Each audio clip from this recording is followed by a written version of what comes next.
Railway ಇಲಾಖೆಗೆ ಸಂಬಂಧಪಟ್ಟಂತಹ ಸುದ್ದಿ. ಹುಬ್ಬಳ್ಳಿಯ ರೈಲ್ವೆ ಇಲಾಖೆ ಆಸ್ತಿ ಮಾರಾಟದಲ್ಲಿ ಗೋಲ್ಮಾಲ್ ಆಗಿದೆ ಅನ್ನುವಂತಹ ಅನುಮಾನ ಕಾಡ್ತಾ ಇದೆ.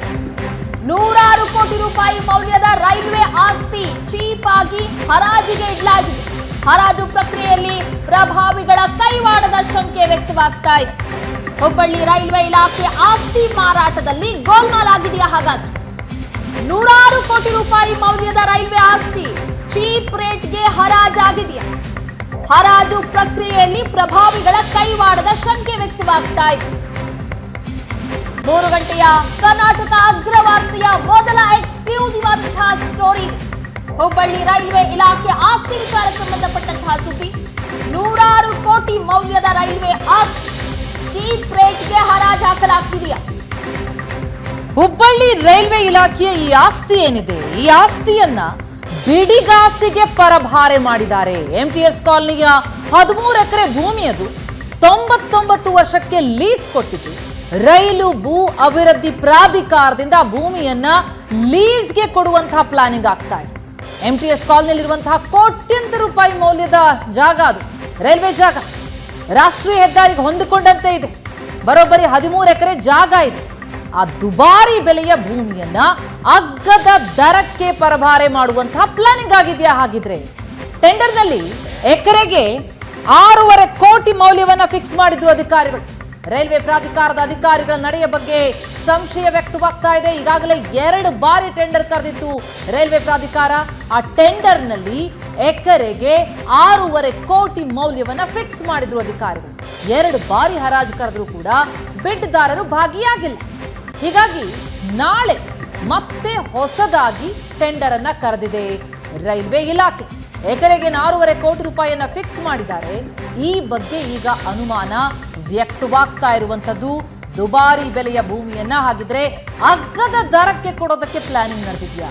2 ಬಾರಿ ಹರಾಜಿಗೆ ಚಕ್ಕರ್ ಹಾಕಿದ್ದಾರೆ. ನಾಳೆ ಮತ್ತೆ ಟೆಂಡರ್ ಕರೆಯಲಾಗಿದೆ. ರೈಲ್ವೆ ಇಲಾಖೆ ನಾಳೆ ಮತ್ತೆ ಟೆಂಡರ್ ಕರೆದಿದೆ. ಬೇಡ್ದಾರರು 2 ಬಾರಿ ಹರಾಜು ಕರೆದ್ರೂ ಕೂಡ ಭಾಗಿಯಾಗಿಲ್ಲ. ಹಾಗಿದ್ರೆ ಈ ಭೂಮಿಯನ್ನ, ಈ ಅತಿ ಮೌಲ್ಯವಿರುವಂತಹ ಭೂಮಿಯನ್ನ, ದುಬಾರಿ ಬೆಲೆಯ ಭೂಮಿಯನ್ನ ಅಗ್ಗದ ದರಕ್ಕೆ ಕೊಡುವಂತಹ ಪ್ಲಾನಿಂಗ್ ಆಗ್ತಾ ಇದೆಯಾ? ಗೋಲ್ಮಾಲ್ ನಡೀತಾ ಇದೆಯಾ? ಹಾಗಿದ್ರೆ ಹುಬ್ಬಳ್ಳಿ ರೈಲ್ವೆ ಇಲಾಖೆ ಆಸ್ತಿ ಮಾರಾಟದಲ್ಲಿ ಪ್ರಭಾವಿಗಳ ಕೈವಾಡದ ಶಂಕೆ ವ್ಯಕ್ತವಾಗ್ತಾ ಇದೆ. ಈ ಬಗ್ಗೆ ಇನ್ನಷ್ಟು ಡೀಟೇಲ್ಸ್ ಅನ್ನ ಕೊಡ್ತಾರೆ ನಮ್ಮ ರಿಪೋರ್ಟರ್ ಗುರುರಾಜ್ ಹೂಗಾರ್ ಈಗ ಸಂಪರ್ಕದಲ್ಲಿದ್ದಾರೆ. ಗುರುರಾಜ್, ದುಬಾರಿ ಬೆಲೆಯ ಈ ಆಸ್ತಿಯನ್ನ ಯಾಕೆ ಈ ರೀತಿ ಕಡಿಮೆ ಬೆಲೆಗೆ ಕೊಡುವಂತಹ ಪ್ಲಾನಿಂಗ್? ಯಾರದ್ದಿದು ಪ್ಲಾನಿಂಗ್? ಯಾರ ಕೈವಾಡ ಕಂಡು ಬರ್ತಾ ಇದೆ? ನಿಜಕ್ಕೂ ಇಲ್ಲಿ ನಡೀತಾ ಇರೋದೇನು? ಎಷ್ಟು ಮೌಲ್ಯ ಬೆಲೆ ಬಾಳುವಂತಹ ಜಾಗ ಇದು ಹಾಗಿದ್ರೆ?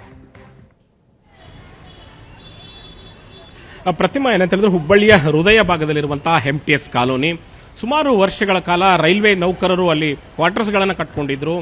ಸಾಕಷ್ಟು ಸುಮಾರು 13 ಎಕರೆ ವಿಸ್ತೀರ್ಣದಲ್ಲಿರುವಂತಹ ಜಾಗ.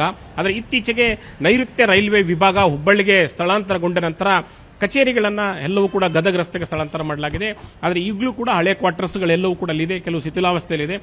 ಅತ್ಯಂತ ಕೋಟ್ಯಾಂತರ ರೂಪಾಯಿ ಬೆಲೆ ಬಾಳುವಂತಹ ಭೂಮಿ ಅದು. ರಾಷ್ಟ್ರೀಯ ಹೆದ್ದಾರಿ ಅಂಕೋಲಾಗುಟ್ಟಿ ನ್ಯಾಷನಲ್ ಹೈವೇಗೆ ಹೊಂದಿಕೊಂಡಿರುವಂತೆ ಹುಬ್ಬಳ್ಳಿ ನಗರದಲ್ಲಿ ಚೆನ್ನಮ್ಮ ಸರ್ಕಲ್ನಿಂದ ಕೇವಲ ಒಂದು 200-300 ಮೀಟರ್ ದೂರದಲ್ಲಿರುವಂತಹ ಅದೊಂದು ಪ್ರಾಪರ್ಟಿ. ಅಂತ ಪ್ರಾಪರ್ಟಿಯನ್ನು ರೈಲ್ವೆ ಇಲಾಖೆ ಏನು ಅಭಿವೃದ್ಧಿ ಪ್ರಾಧಿಕಾರದವರು ಅದನ್ನು ಹರಾಜಿಗಿಟ್ಟಿರುವಂಥದ್ದು. 99 ವರ್ಷದ ಲೀಸ್ಗೆ ಅದನ್ನು ಕೊಡಲಿಕ್ಕೆ ಹೊರಟಿದ್ದಾರೆ.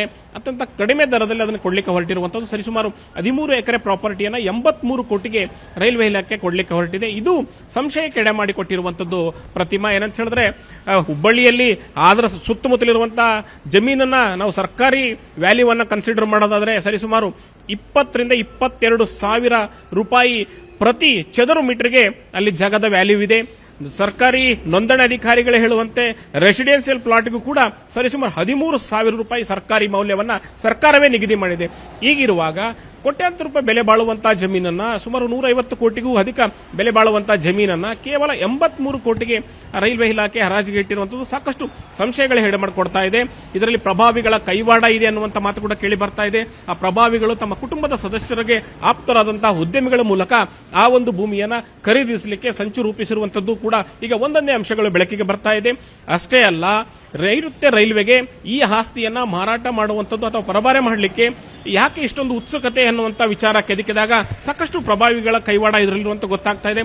ಅಷ್ಟೇ ಅಲ್ಲ, ಇದು ನಿಮ್ಗೆ ಗೊತ್ತಿರಬಹುದು, ಈ ಒಂದು ಕ್ವಾರ್ಟರ್ಸ್ ಏನಿತ್ತು ರೈಲ್ವೆ ಕ್ವಾರ್ಟರ್ಸ್ ಅಲ್ಲಿ ಹಿಂದೆ ದಿವಂಗತ ಅನಂತಕುಮಾರ್ ಅವರು ಹಲ್ಲೆ ವಾಸವಾಗಿದ್ರು. ಅವರ ತಂದೆ ರೈಲ್ವೆ ಉದ್ಯೋಗಿಯಾಗಿದ್ದಾಗ ಈಗಿನ ಕೇಂದ್ರ ಸಚಿವ ಪ್ರಹ್ಲಾದ್ ಜೋಶಿ ಅವರ ತಂದೆಯವರು ಕೂಡ ರೈಲ್ವೆ ನೌಕರರಾಗಿದ್ದಾಗ ಅದೇ MTS ಕಾಲೋನಿಯ ಕ್ವಾರ್ಟರ್ಸ್ನಲ್ಲೇ ತಮ್ಮ ಬಾಲ್ಯದ ಜೀವನವನ್ನು ಕಳೆದಿರುವಂತದ್ದು. ಹಾಗಾಗಿ ಇಂಥ ಬೆಲೆ ಬಾಳುವಂತ ಜಾಗವನ್ನ ರೈಲ್ವೆ ಇಲಾಖೆ ಬೇರೆ ಕಾರ್ಯಗಳಿಗೆ ಅಭಿವೃದ್ಧಿಗೆ ಬಳಸಬಹುದಾಗಿತ್ತು. ಅಷ್ಟೇ ಅಲ್ಲ, ಈ ಹಿಂದೆ ಸುರೇಶ್ ಅಂಗಡಿ ಅವರು ರೈಲ್ವೆ ಮಂತ್ರಿ ಇದ್ದಾಗ ಇಲ್ಲಿ ರೈಲ್ವೆ ಇಲಾಖೆ ವತಿಯಿಂದ ಒಂದು ಮೆಡಿಕಲ್ ಕಾಲೇಜ್ ಮಾಡಬೇಕು ಅನ್ನುವಂತ ಒಂದು ವಿಚಾರವನ್ನ ಪ್ರಸ್ತಾಪಿಸಿದ್ರು. ಆದ್ರೆ ಅದ್ಯಾವುದು ಕೂಡ ಇಲ್ಲೆಲ್ಲ ಗಣನೆಗೆ ತೆಗೆದುಕೊಂಡಂತೆ ಕಾಣಿಸ್ತಾ ಇಲ್ಲ. ನೇರವಾಗಿ ರೈಲ್ವೆ ಇಲಾಖೆಗೆ ಸೇರಿದಂತ 100 ಕೋಟಿ ಬೆಲೆ ಬಾಳುವಂತ ಜಮೀನನ್ನ ಅಗ್ಗದ ದರಕ್ಕೆ ಪ್ರಭಾವಿಗಳಿಗೆ ಪರಭಾರೆ ಮಾಡಲಿಕ್ಕೆ ಹೊರಟಿರುವಂತದ್ದು ಸಂಶಯ ಕಡೆ ಮಾಡಿ ಕೊಡ್ತಾ ಇದೆ. ಈಗಾಗಲೇ ಟೆಂಡರ್ ಪ್ರಕ್ರಿಯೆ ಸಂಪೂರ್ಣ ಮುಗಿದು ಹೋಗಿದೆ. ನಾಳೆ ಬಿಡ್ ಓಪನ್ ಆಗ್ತದೆ. ನಾಳಿನ ಬಿಡ್ ನಲ್ಲಿ ಯಾರು ಕಡಿಮೆ ದರಕ್ಕೆ ಆ ಭೂಮಿಯನ್ನ ಅಂದ್ರೆ ಹೆಚ್ಚು ದರ ಕೊಟ್ಕೊಂಡ್ಕೊಳ್ತಾರೆ ಅವರಿಗೆ ಆ ಭೂಮಿ ಪರಭಾರೆಯಾಗುವಂತಹ ಸಾಧ್ಯತೆ ಇದೆ. ಹಾಗಾಗಿ ಬಹುತೇಕ ಈ ಟೆಂಡರ್ ಪ್ರಕ್ರಿಯೆಯಲ್ಲೂ ಕೂಡ ಸಾಕಷ್ಟು ಸಂಶಯಗಳನ್ನ ಸಾಕಷ್ಟು ಜನರು ವ್ಯಕ್ತಪಡಿಸ್ತಾ ಇದ್ದಾರೆ. ಹಾಗಾಗಿ ಈ ಒಂದು ಭೂಮಿಯನ್ನ ಉಳಿಸುವಂತ ಕೆಲಸವನ್ನ ನೈಋತ್ಯ ರೈಲ್ವೆ ಇಲಾಖೆ ಮಾಡಬೇಕನ್ನುವಂತ ಒತ್ತಾಯ ಕೂಡ ಹುಬ್ಬಳ್ಳಿ ಧಾರವಾಡ ಜನರ ಪರವಾಗಿ ಕೇಳಿ ಬರ್ತಾ ಇದೆ. Prathima, thank you so much Gururaj ತಮ್ಮೆಲ್ಲ ಮಾಹಿತಿಗೆ. ನಿಜಕ್ಕೂ 150 ಕೋಟಿ ರೂಪಾಯಿ ಬೆಲೆ ಬಾಳುವಂತಹ ಒಂದು ಜಾಗವನ್ನು 83 ಕೋಟಿ ಕೊಡೋದಕ್ಕೆ ಸಿದ್ಧ ಆಗಿದ್ದಾರೆ ಅಂತಂದ್ರೆ ಯಾರ ಕೈವಾಡ ಇದೆ? ಇದು ಬಹಳ ಒತ್ತಾಯ ಕೇಳಿ ಬರ್ತಾ ಇರೋದ್ರಿಂದ ಇದನ್ನ ಇಲ್ಲಿಗೆ ನಿಲ್ಲಿಸ್ತಾರಾ, ಹೆಚ್ಚಳ ಮಾಡೋದಂತ ಪ್ರಯತ್ನಗಳಾಗ್ತವ, ಏನಾಗುತ್ತೆ ಕಾದು ನೋಡಬೇಕು ಅಂತ ಅನ್ಸುತ್ತೆ.